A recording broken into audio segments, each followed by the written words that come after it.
আসসালামু আলাইকুম, আমি বিজয় চৌধুরী আপনাদের সবাইকে আন্তরিক শুভেচ্ছা জানাচ্ছি এডুহের বাংলাদেশ চ্যানেলে। আজকের আলোচনার মূল বিষয় নবম দশম শ্রেণীর ফিন্যান্স এর তৃতীয় অধ্যায় অর্থের সময় মূল্য। তাই আর দেরি না করে চলেন ক্লাসটি শুরু করা যাক।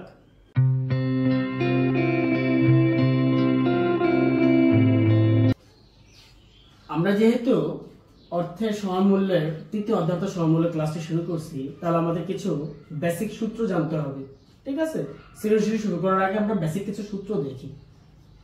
যারা পারেন তো আরেকবার দেখে নেন, তাদের আরেকটু ভালো হয়ে যাবে। যারা পারেন না আরেকবার একটু দেখে নেন, প্র্যাকটিস করে নেন। ওকে, তাহলে আমরা সূত্র শুরু করছি। অর্থের সমমূল্য কিছু সূত্র যদি আমরা দেখি, তাহলে 1 নম্বর ভবিষ্যৎ মূল্য ও বার্ষিক বাট্রাকরণ।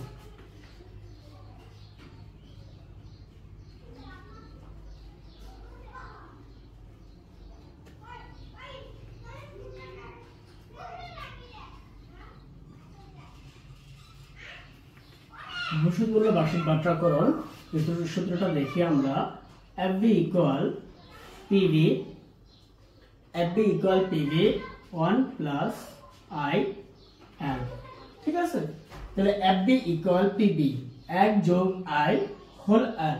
ওকে, তাহলে যদি আমরা 2 নম্বর সূত্রটা দেখি, আমাদের 3টা সূত্র লাগবে: ভবিষ্যৎ মূল্য ও বার্ষিক চক্রবৃদ্ধিকরণ, বর্তমান মূল্য ও বার্ষিক বাট্রাকরণ এবং 3 নম্বর প্রাকৃত সুদের হার। তো তাহলে আমরা 2 নম্বর সূত্রটা দেখি। বর্তমান মূল্য ও বার্ষিক বাট্রাকরণ। বর্তমান মূল্য ও বার্ষিক বাট্রাকরণ। আচ্ছা, যদি আমরা এই সূত্রটা দেখি, তাহলে বর্তমান মূল্য, তাহলে PV equal divided FV 1 plus I whole N। ঠিক আছে, বর্তমান মূল্য ও বার্ষিক বাট্রাকরণের অনুযায়ী 3 নম্বর সূত্রটা যদি আমরা দেখি, তাহলে দেখব প্রাকৃত সুদের হার। প্রাকৃত সুদের হার, প্রাকৃত সুদের হার দেখি, তাহলে হবে ER ইকুয়াল 1 যোগ I divided M whole N minus এত। তাহলে লিখি আমরা ER ইকুয়াল 1 যোগ I whole N whole M minus 1।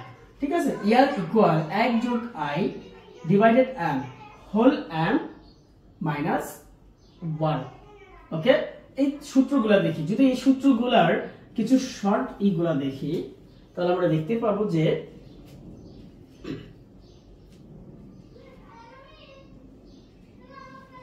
আচ্ছা, এখানে আরেকটা সূত্র আছে। এই সূত্রটা আমরা পরে দেখতেছি। যদি আমরা দেখি FV PV I N M, ঠিক আছে, আর ER, আর যে দেখি ER, এই সবগুলোর নাম কি? ফিউচার ভ্যালু, প্রেজেন্ট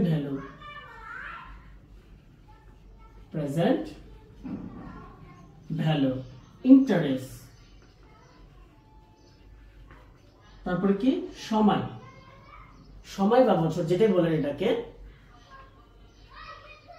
বছর বা মেয়াদকাল।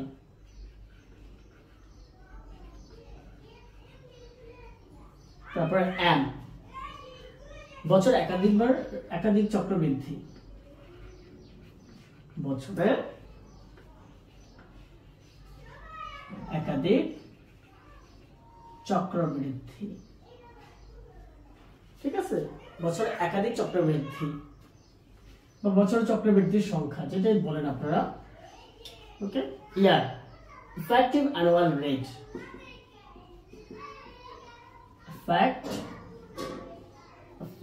Annual rate. ঠিক আছে, ফিউচার ভ্যালু মানে কি? ভবিষ্যৎ মূল্য। এটা আপনারা সবাই বেশিরভাগ জানেন। ভবিষ্যৎ মূল্য। প্রেজেন্ট ভ্যালু মানে কি? বর্তমান মূল্য। বর্তমান মূল্য।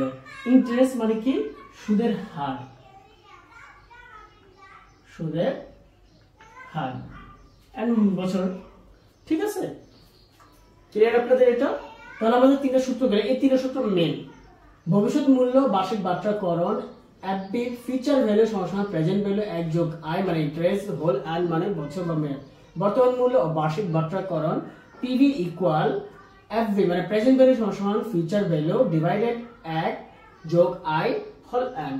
তারপর প্রাকৃত সুদের হার যদি দেখি, ইয়ার ইকুয়াল 1 যোগ I divided M whole M minus 1। আরেকটা সূত্র আছে, যদি আরেকটা সূত্র দেখি আমরা, ভবিষ্যৎ মূল্য বছর একাধিক চক্রবৃদ্ধিকরণ। ভবিষ্যৎ মূল্য বছরে একাধিকবার চক্রবৃদ্ধিকরণ। তাহলে আমরা যদি দেখি, ভবিষ্যৎ মূল্য বছরে একাধিকবার চক্রবৃদ্ধিকরণ।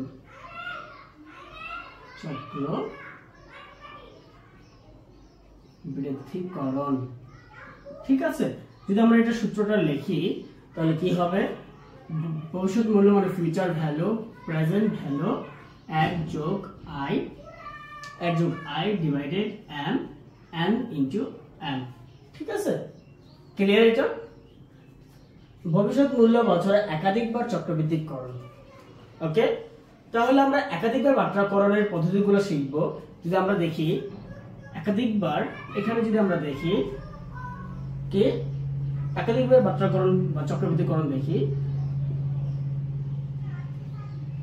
একাধিকবার বাট্রাকরণ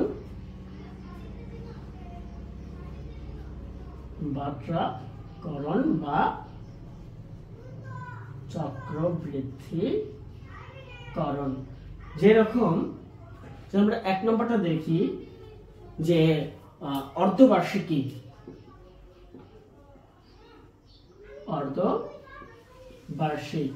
অর্ধবার্ষিক মানে কি? দুবার দিবেন মানে 6 মাস পর পর। ঠিক আছে, 6 মাস পর পর, 6 মাস লিখি, 6 মাস পর পর। তারপরে কি 2 নাম্বার ত্রিমাসিক। কি ত্রিমাসিক মানে কি? 3 মাস পর পর, 3 মাস পর পর, 3 মাস পর পর, 3 মাস পর পর মানে 3 মাস পর পর 12 দিয়ে যদি আমি করি 4 বার হয়। ঠিক আছে, তারপর যদি আমি 3 নাম্বারটা দেখি তাহলে কি দ্বিমাসিক।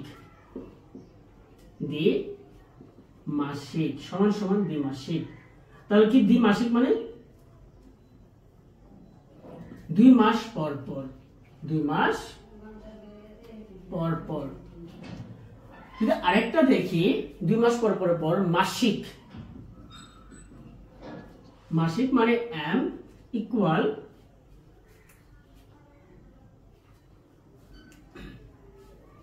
12, 1 মাস পর পর মানে প্রত্যেক মাসই। ঠিক আছে, তাহলে আমরা কি শিখলাম? একাধিকবার বাট্রাকরণ বা চক্রবৃদ্ধিকরণ। ওকে, অর্ধবার্ষিকী মানে 2 মাস, 6 মাস পর পর। ত্রিবার্ষিকী মানে কি? 4 মাস, 3 মাস পর পর। দ্বিমাসিক মানে 2 মাস পর পর, তো 6 বার। মাসিক মানে 1 মাস পর পর মানে কি 12 বার। তাহলে আমরা কি শিখলাম? এই জিনিসগুলো সূত্রগুলো আপনার সৃজনশীলের ভিতরে লাগবে, মাস্ট বি লাগবে। সো এই 4টা সূত্র, যার ভিতরে 3টা যদি ভবিষ্যৎ মূল্য বাট্রাকরণ পদ্ধতি, ফিউচার ভ্যালু সমান প্রেজেন্ট ভ্যালু 1 যোগ আই হোল এন। যদি দেখি বর্তমান মূল্য বার্ষিক বাট্রাকরণ পদ্ধতি দেখি, তাহলে প্রেজেন্ট ভ্যালু সমান এফবি ফিউচার ভ্যালু ডিভাইডেড 1 যোগ আই হোল এন। তারপরে প্রাকৃতিক সুদের হার দেখি, এটাকে বলবো ইয়ার ইকুয়াল 1 যোগ I divided M whole M minus 1। তারপর আরেকটা সূত্র ভবিষ্যৎ মূল্য বছরে একাধিক চক্রবৃদ্ধিকরণ, এফবি ইকুয়াল পিভি 1 যোগ I divided M N into M. Okay, তারপর বাট্রাকরণ আর এইগুলো শর্ট নামগুলো আমি দিয়ে দিয়েছি। ঠিক আছে, আপনারা একবার ভালো করে একটু দেখে নেন, তাহলে আপনাদের ভালো ক্লিয়ার হলে সৃজনশীল করতে অনেক সুবিধা হবে। তাহলে ঠিক আছে, আমরা এই ক্লাসটা শেষ করি, এরপরে যেটা আছে আমরা সৃজনশীল নিয়ে আলোচনা করি। ঠিক আছে, তাহলে আমি এটা মুছে ফেলছি, তাহলে আমরা পরে সৃজনশীল নিয়ে আলোচনা করি। ওকে, আপনারা একবার তুলে নেন বা একটু দেখে নেন। ওকে, এর আগে আমরা কিছু সূত্র নিয়ে আলোচনা করছিলাম। যেহেতু আমাদের সৃজনশীল শুরু করতে হবে, তাহলে আমরা সূত্র নিয়ে আলোচনা করছিলাম। যারা যারা সূত্রগুলো দেখেন নেই, একবার সেই সূত্রগুলো দেখে নিন, তাহলে আমরা এখন সৃজনশীল শুরু করি। তাহলে যদি প্রথম সৃজনশীল আমি শুরু করি, তাহলে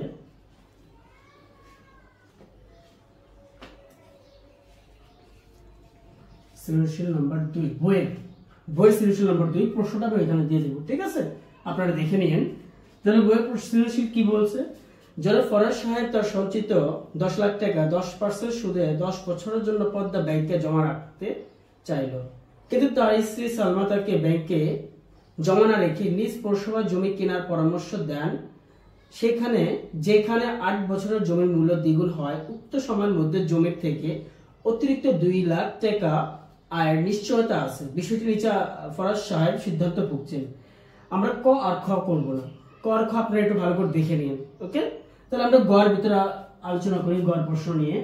যেহেতু গ এর ভিতরে অঙ্ক আছে, আমরা শুধু অঙ্ক নিয়ে আলোচনা করব, ফিনান্সের যত সৃজনশীল করব আমরা। ওকে, তাহলে গ এর ভিতরে বলছে পদ্মা ব্যাংকের শর্ত অনুযায়ী জনাব ফরহাদের অর্থের ভবিষ্যৎ মূল্য কত। তাহলে আমরা লিখি, আমরা শর্টকাট ভালো সুন্দর করে করব, পদ্মা ব্যাংকের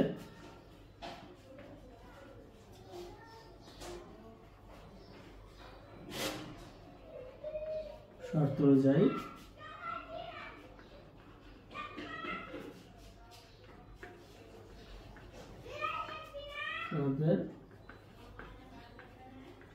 অর্থের ভবিষ্যৎ মূল্য।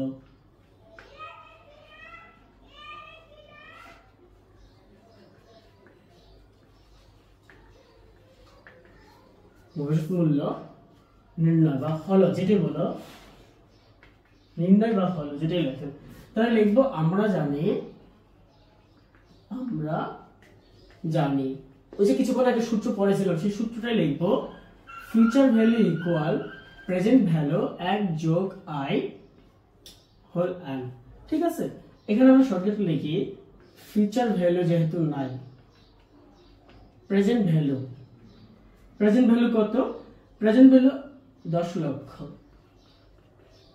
ঠিক আছে, তারপরে আই কত, 10%, যেটাকে আমরা লিখবো কত, 0.010। আমরা পার্সেন্টকে ভাঙছি। ঠিক আছে, আপনারা পার্সেন্টকে ভেঙে নিন। তারপরে এন ইকুয়াল কত বছরের বলছিল, 10 বছরের। আচ্ছা, 10 বছরের। তাহলে আমরা এখানে করি প্রেজেন্ট ভ্যালু 10 লক্ষ, 1 যোগ আই 0.0, 10% লেখা যাবে যেহেতু আমরা ভেঙে ফেলছি 10 বছরের জন্য। তাহলে যদি আমরা করি এটা, তাহলে হয় 10 লক্ষ, 10 লক্ষ কিন্তু যদি এটার কাজ আমরা করি, ক্যালকুলেটরটা নেবেন, ক্যালকুলেটর নিয়ে করবেন 1 যোগ আই 1 যোগ 0.1 এত করে উপরে হোলটা দিয়ে দিবেন। ঠিক আছে, আমরা ডাইরেক্ট করে ফেললাম, সম্পূর্ণ এটা তুলে নিলাম 93742। ঠিক আছে, ক্যালকুলেটর করলে এটা তাড়াতাড়ি বেরিয়ে যাবে। আচ্ছা, যদি আমরা গুণ করি তাহলে হয় 25,93,742 টাকা। ঠিক আছে, আমাদের ক নম্বর শেষ। পদ্মা ব্যাংকে যে টাকা রাখে সে ভবিষ্যতে এত টাকা পাবে, আপনারা এখানে লেখেন। সুতরাং পদ্মা ব্যাংকে রাখলে সে ভবিষ্যতে 10 বছর পর 25,93,742 টাকা পাবে। ঠিক আছে, তাহলে শুরু করি। গণনা প্রশ্ন কি চাইছে, গণনা প্রশ্ন, বিনিয়োগের জন্য জনাব ফরহাদের কোন ক্ষেত্রটি বাছাই করা উচিত বলে তুমি মনে করো। আচ্ছা, তাহলে আমরা লিখি,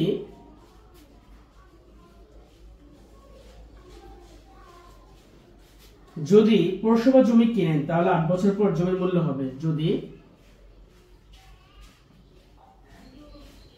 পৌরসভার জমি কিনে তাহলে 8 বছর পর মূল্য হবে। তাহলে কি 8 বছর পর মূল্য বের করতে হলে আমার ভবিষ্যৎ মূল্য বের করতে হবে। ভবিষ্যৎ মূল্য বের করতে হবে। তাহলে আমরা লিখি, তাহলে আমাদের প্রশ্ন কি বলছে যে 8 বছরের জন্য রাখলে 2 লাখ টাকা বেশি দিবে, 2 লাখ টাকা বেশি দিবে না। তাহলে আমরা লিখি 10 লক্ষ টাকা রাখলে 2 লক্ষ টাকা বেশি দিবে। ঠিক আছে, দ্বিগুণ হবে এখন প্লাস 2 লক্ষ টাকা তাকে বেশি দিবে। ওকে, তাহলে আমরা এখানে লিখি, তাহলে 8 বছর পর করতে হয় 20 লক্ষ যোগ 2 লক্ষ, তাহলে হয় 22 লক্ষ।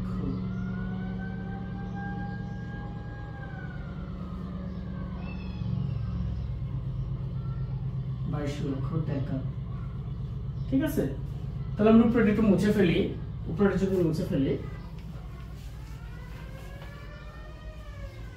যেহেতু গ নাম্বার আমরা বের করছি 10 বছরের, কিন্তু এখানে 8 বছর চলতেছে। ঠিক আছে, তাহলে আমরা 8 বছরের বের করি। এখানে লিখি, যদি পদ্মা ব্যাংকে টাকা জমা রাখে তাহলে 8 বছর পর পাবেন। যদি পদ্মা ব্যাংকে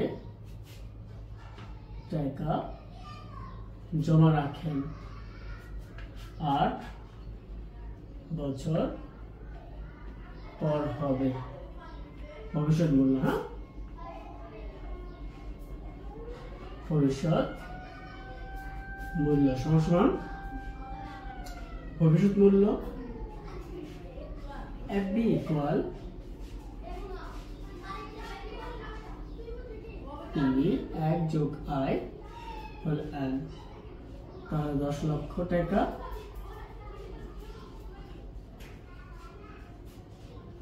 1 যোগ 0.10,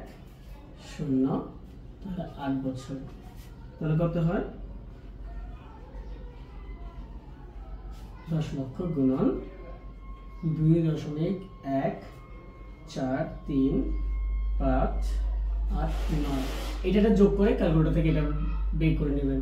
ওকে, তাহলে হয় কত 21,43,589 টাকা। ওকে, তাহলে আমরা এটা লিখতে পারি, সুতরাং তাহলে যদি জমি থেকে পাইবে 22 লাখ টাকা এবং পদ্মা ব্যাংকে রাখলে পাবে 21,43,500 এত টাকা। তাহলে আমরা লিখি, সুতরাং এখানে জিজ্ঞাসা করছিল যে কোন ক্ষেত্রটি বাছাই করা উচিত। তাহলে সুতরাং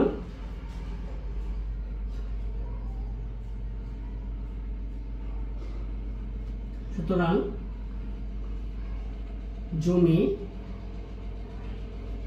কিনলে জনাব ফরাজ সাহেব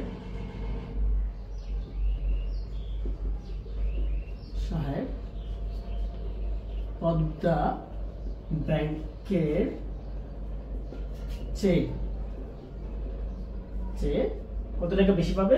তো 22 লাখ থেকে আমরা এটা বাদ দেই, 22 লাখ মাইনাস 21,43,500 কত 89 টাকা সমান জায়গা নাই হইতেছে না, তার জন্য এখানে সমান দিলাম, সমান 56,411 টাকা বেশি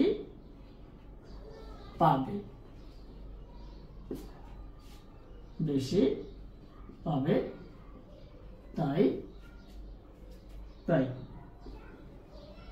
ফরহাদ সাহেবকে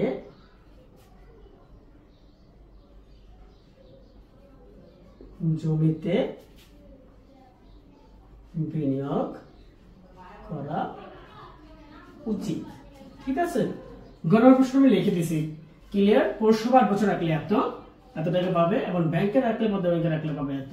অতএব সে 56,411 টাকা বেশি পাবে যদি জমিতে বিনিয়োগ করে। ক্লিয়ার? তাহলে আমরা সবাই একবার ভালো করে দেখে নেন। আচ্ছা, এখানে একটু মুছে গেছে।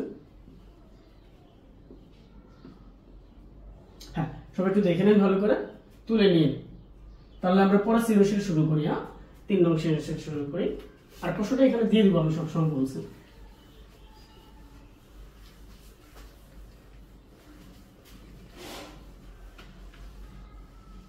আচ্ছা, আমাদের বই 2 নম্বর সৃজনশীল শেষ।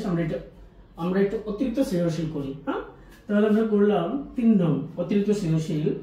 3 নং প্রশ্নের ভিতরে আমি প্রশ্নটা এখানে দিয়ে দিব, আপনারা একবার ভালো করে একটু দেখে নিবেন ঝুম করে। আচ্ছা, 3 নং প্রশ্ন বলছে মিস্টার রেজাউল 5 বছর পর 1 লাখ টাকার আশায় বর্তমানে কিছু টাকা ব্যাংকে জমা রাখতে চান। যত ব্যাংকে তাকে এত পার্সেন্ট 10% হারে সুদ প্রদানের প্রস্তাব দেন এবং ডাচ বাংলা ব্যাংক থেকে 9% মাসিক চক্রবৃদ্ধি প্রস্তাব দেন। আচ্ছা, বুঝলাম। তাহলে ক আর খ ইয়ার এর পুনরূপ কি? ইফেক্টিভ অ্যানুয়াল রেট আপনারা এটা দেখে নিন। বাট্যকরণ খ এটা আপনারা দেখে নিন। আমি গ নম্বর অঙ্ক শুরু করে দিলাম। ঠিক আছে, তাহলে আমরা অঙ্ক শুরু করি। কি প্রশ্ন কি বলছে? 5 বছর পর 1 লাখ টাকা পাওয়ার জন্য মিস্টার রেজাউলকে জনতা ব্যাংকে কত টাকা রাখতে হবে? 5 বছর পর তারা 1 লাখ টাকা পাবে, ঠিক না? তাহলে বর্তমানে কত টাকা রাখবে সে? আচ্ছা, তাহলে বর্তমান বের করতে হবে।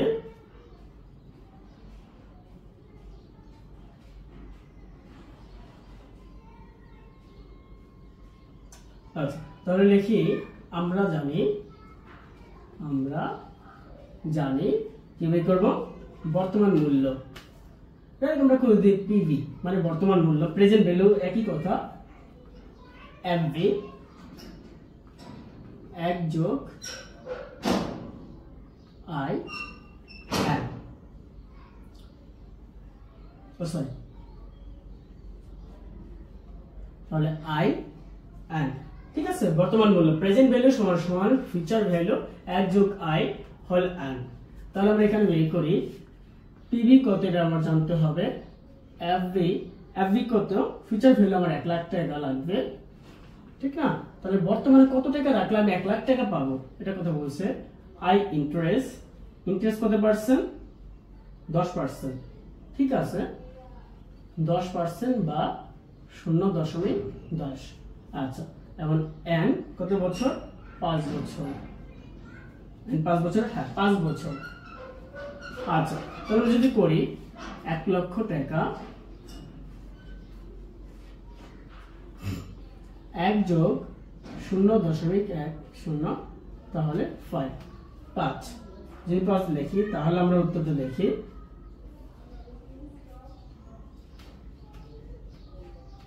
1,01,0.105। তাহলে যদি আমরা এটা দেখি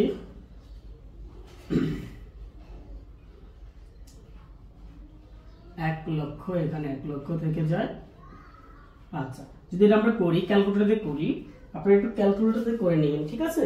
ক্যালকুলেটরে একটু করে নেবেন, তাহলে হয় 1.6105 ওকে। তাহলে এটা ডিভাইডেড করলে হয় 62,092.13 টাকা। ওকে, এটা আমরা করলাম present value equal future value divided 1 যোগ আই হোল এন। সো আমরা এটা ক্যালকুলেটরে বের করবেন, বের করে এটা ডিভাইডেড করলে 62,092.13 টাকা রাখলে সে ভবিষ্যতে 5 বছর পর সে 1 লাখ টাকা পাবে। ওকে, আচ্ছা, তাহলে আমরা গ নম্বর প্রশ্নটা করি, গ নম্বরটা করি। আপনি একটু ভালো করে এটা দেখে নিন। না, গ নম্বরটা কি বলছে? গ নম্বরটা বলছে কোন ব্যাংকে টাকা জমা রাখলে জনাব রেজাউল অধিকতর লাভবান হবেন। ঠিক আছে, অধিকতর লাভবান হবেন। তাহলে যেটা বলছে কোন কোন ব্যাংকে রাখছে, প্রথমটা হলো জনতা ব্যাংকে 10% এবং ডাচ বাংলা ব্যাংকে 9% মাসিক চক্রবৃদ্ধি প্রস্তাব দিয়েছে। ঠিক আছে, আর এটা বার্ষিক। আচ্ছা, তাহলে আমরা লিখি, আচ্ছা এখানে লিখব ডাচ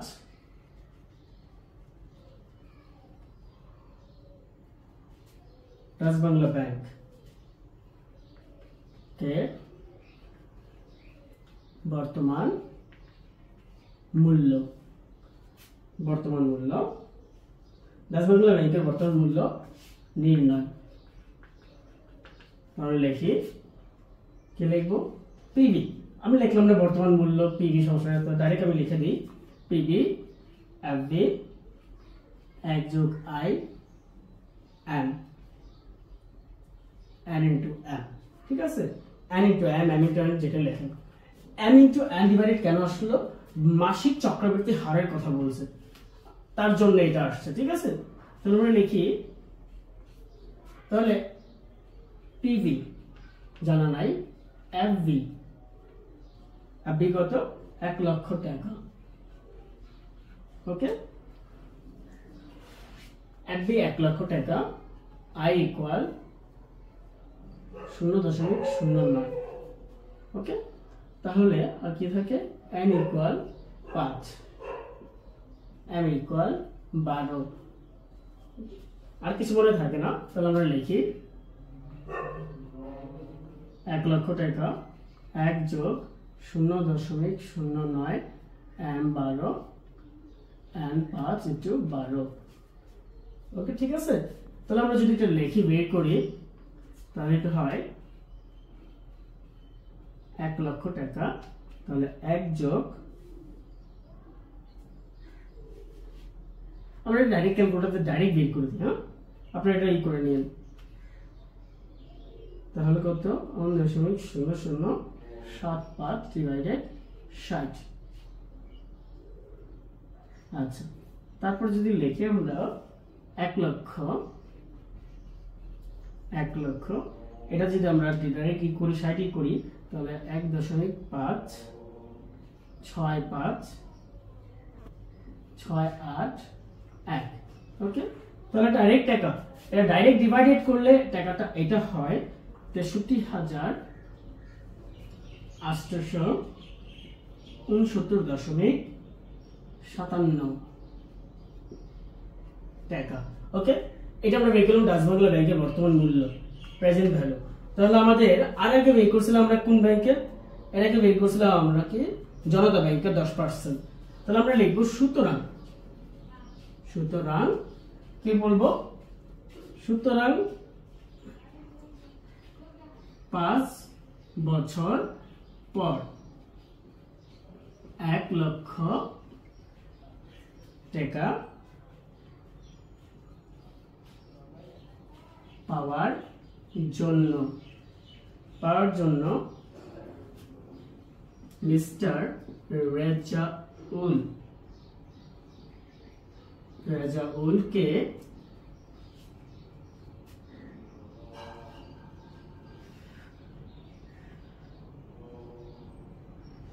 1 মিনিট কারণ,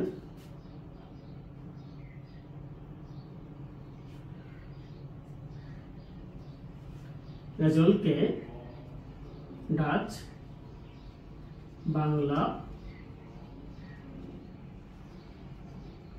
ব্যাংক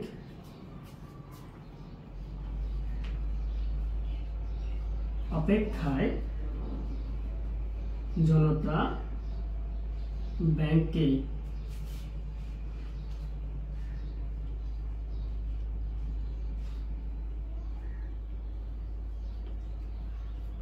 বর্তমানে জমা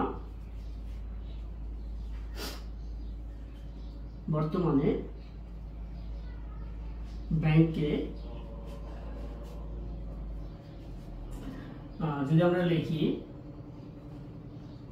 63,869.97 মাইনাস 62,000, হ্যাঁ গ নম্বর যেটা পেয়েছিলাম 62,092.13 সমান সমান 1,777.84 টাকা কম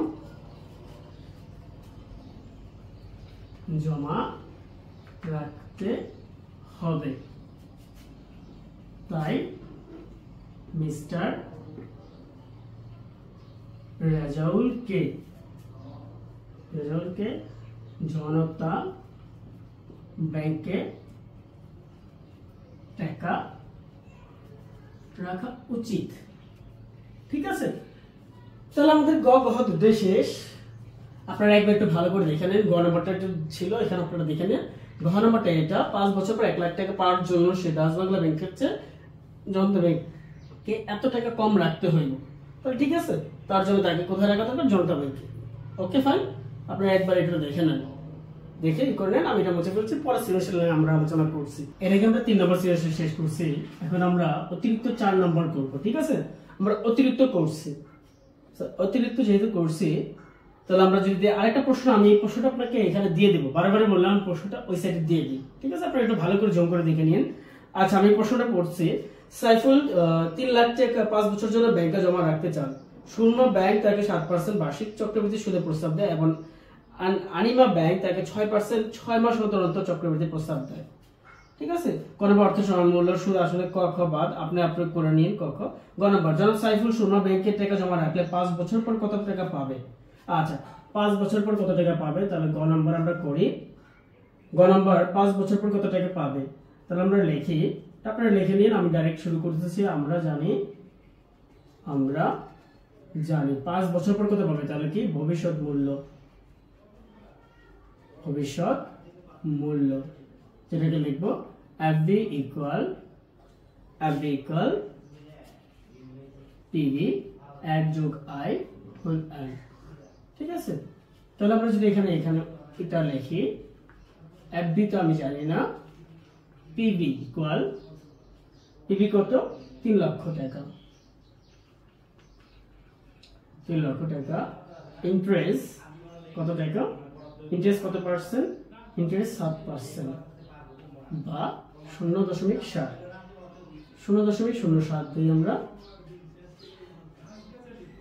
হ্যাঁ, তারপর কি n সমান কত বছর? n সমান 5 বছর, n সমান 5 বছর। তাহলে আমরা এখানে কাজ করি, পরের বার থেকে আমরা এখানে ভবিষ্যৎ মূল্য বর্তমান মূল্য লিখব না, বাংলা ডাইরেক্ট FB ইকুয়াল এত PV এখন লিখে ফেলবো। তাহলে 3 লক্ষ টাকা 1 I, তাহলে I সমান 0.07, n সমান কত? 5। তাহলে লিখলাম আমরা 3 লক্ষ। তাহলে এটা কত হয়? ডাইরেক্ট আমরা এটা কাজ করে দিলাম। ওকে, কোনো কিছু করবো না, ক্যালকুলেটর দিয়ে চাপা 1 যোগ এটা দিয়ে 5 দিয়ে করে ফেলবো। তাহলে হয় 1.402 2 ঠিক আছে, তাহলে করলে এটা ক্যালকুলেটরে করলে হয় 4,20,765.60 টাকা। তাহলে কি জনাব সাইফুল বার্ষিক চক্রবৃদ্ধি সুদ ব্যাংকে 5 বছর পর 4,20,765.60 টাকা পাবে। ওকে, টাকা পাবে। আচ্ছা, গ নম্বর শেষ। গ নম্বরটা একটু দেখেন। গ নম্বর প্রশ্ন কি বলছে? কোন ব্যাংকে টাকা জমা রাখলে জনাব সাইফুলের জন্য অধিকতর লাভ হবে? আচ্ছা, ঠিক আছে, বের করে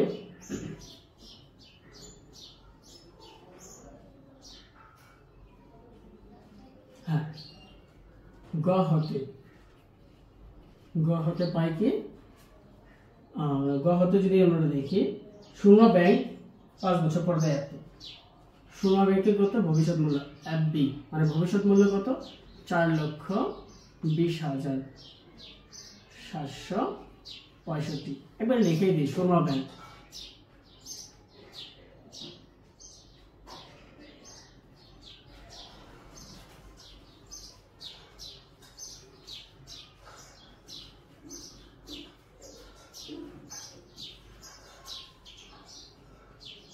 থেকে পাবে 4,20,765.60 টাকা। তারপর কি আনিকা ব্যাংক থেকে পাবে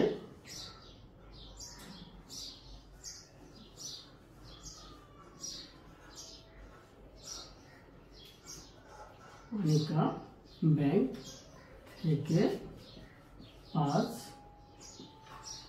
বছর পর পাবে। তাহলে ভবিষ্যৎ মূল্য FB ইকুয়াল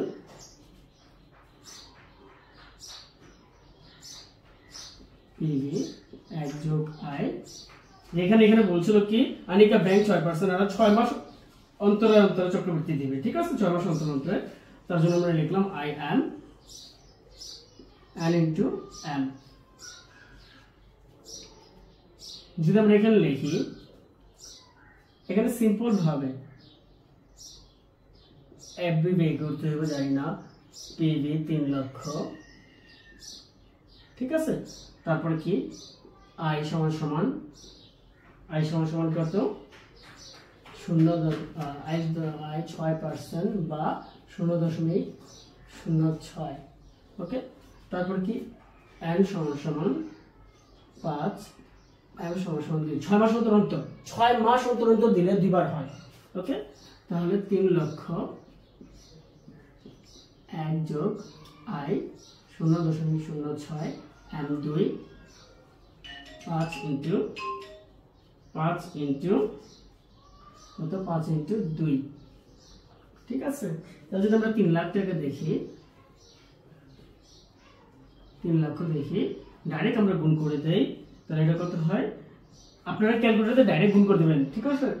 আমি ডাইরেক্ট করে দিচ্ছি, তাহলে কত, 1.05 দোকানের 10। তাহলে এখানে সেম টু সেম 3 লক্ষ হয়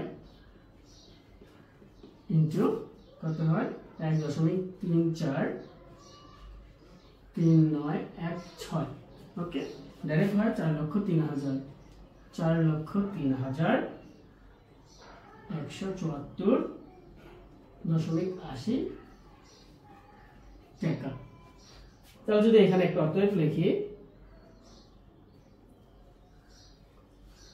হ্যাঁ, সোনা ব্যাংকে এত টাকা পাবে। তাহলে কি বের সোনা ব্যাংক থেকে 5 বছর পর 4,03,100 এত পাবে, এবং সরি আনিকা ব্যাংক থেকে এত টাকা পাবে এবং সোনা ব্যাংক থেকে এত টাকা পাবে। তাহলে আমরা যদি একটু বিবরণটা উপরে লিখে মুছে ফেললাম, আপনারা দেখে নিন। তো যদি আমরা বিবরণটা এখানে লিখি, সুতরাং লাস্টের যেটা এখানে সুতরাং লাস্টে, ঠিক আছে, উপরে লিখে দিলাম। সুতরাং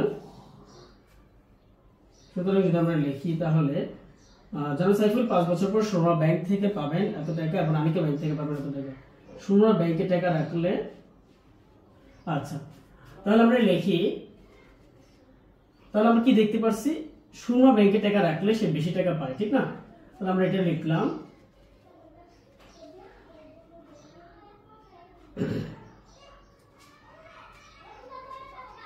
সুরমা ব্যাংকে টাকা রাখলে, সোনা ব্যাংকে টাকা রাখলে 4,20,000 কত, 4,20,765.60 মাইনাস, আর এখানে কত, 4,03,174.80 সমান কত টাকা পাবে, 17,590.80 টাকা বেশি পাবে। সোনা ব্যাংকে টাকা রাখলে সে 17,580 টাকা বেশি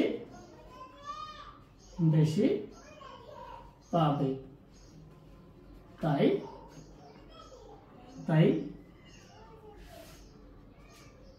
তাই জনাব সাইফুলকে